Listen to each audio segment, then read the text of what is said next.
Let's keep it up. Thank you.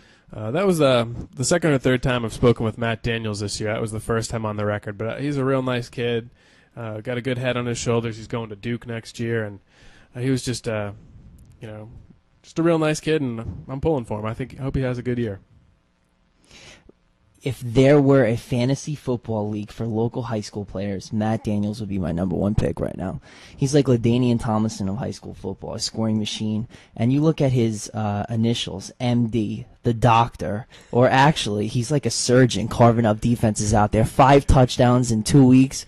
I'm very impressed, Matt Daniels. Well, and also, you're right with Fantasy League, because if the Tigers get in the red zone, you got to think he's got the power to get him across the line and score those touchdowns. And that's when you have a consistent weapon like that, and also having somebody like Brandon Boykin who could break out a big play, and then you add the Pettaways on top of that. The Tigers have a lot of offensive weapons, and if they get close, they're likely to score. Let's talk about the McIntosh East Coweta game. The Black Swarm wasn't able to pull it out, but it was really, really close. They lost to the Indians 20-10 and had a lead late into the game, I believe. What have you heard on that game so far, Kevin? 7-3 at halftime, East Coweta. In the third quarter, Jeff Prather hit Bradley Larson with a TD pass to give McIntosh a 10-7 lead. And I know McIntosh had to be thinking, hey, let's get that second win in a row. And East Coweta was probably very nervous, especially after watching Sandy Creek lose to McIntosh in an upset last week.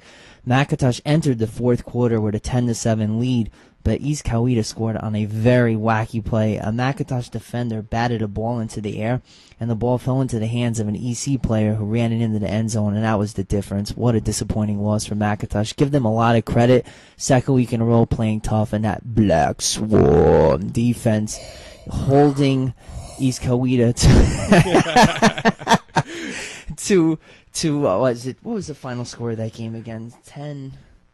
Last week's or this week? This week's. 20-10. 20-10. I mean, East Coweta probably could have scored even more points. I know they have that McGill kid at running back, but give McIntosh's defense credit for playing tough again, second week in a row. Well, and I know Coach Jones has to be happy. He got 100 yards rushing from Nick Popeil. Any coach that's getting 100 yards rushing from a player has got to be happy. That means the offensive line's working hard. That means the running back's getting the yards, getting the opportunity to get the yards.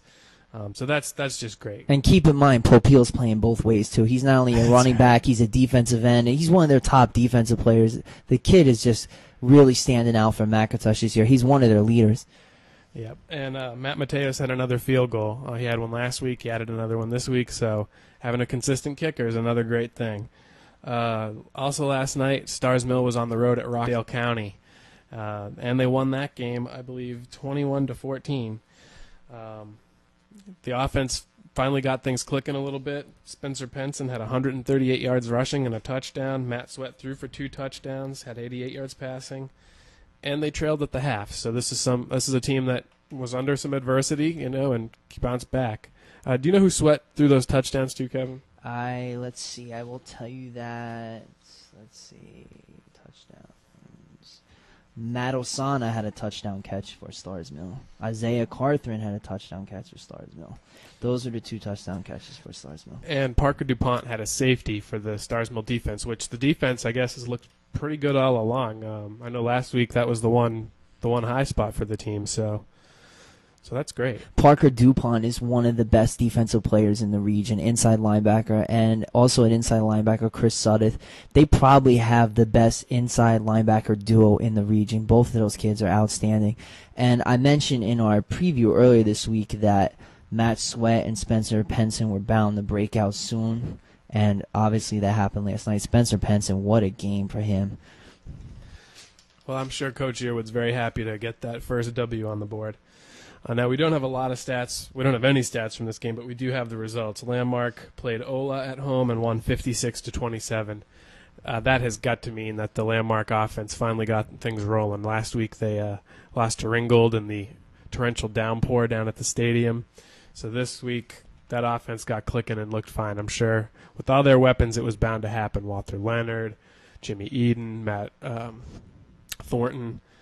And I'm sure the defense put a lot of pressure on those Ola Mustangs. So So congratulations to the War Eagles, too. And you just knew that Landmark's offense would not be held down for long. So. Oh, no. The Coach Dallas has got that team high-powered every year, and they can put a lot of points on the board very quickly.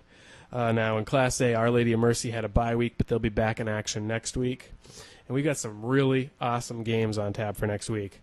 Fayette County, their first home game of the year, they host Whitewater. It's going to be a great game, really a test of both the two defenses and testing the speed of the defenses, too. I think that's going to play a big factor. Think about this, Mike. If Fayette County wins this game, 3-0, and I think that would put them in first place in the region. Imagine that, 3-0 for Fayette County. Well, definitely. It's the first region game for Fayette County, Whitewater. Stars Mill has their first region game next week. McIntosh has their first region game next week. And, you can't say enough about getting that first win there and, dictating the rest of the season. That really puts you on a good pace. Now, Stars Mill's at Creekside. That's going to be an amazing game.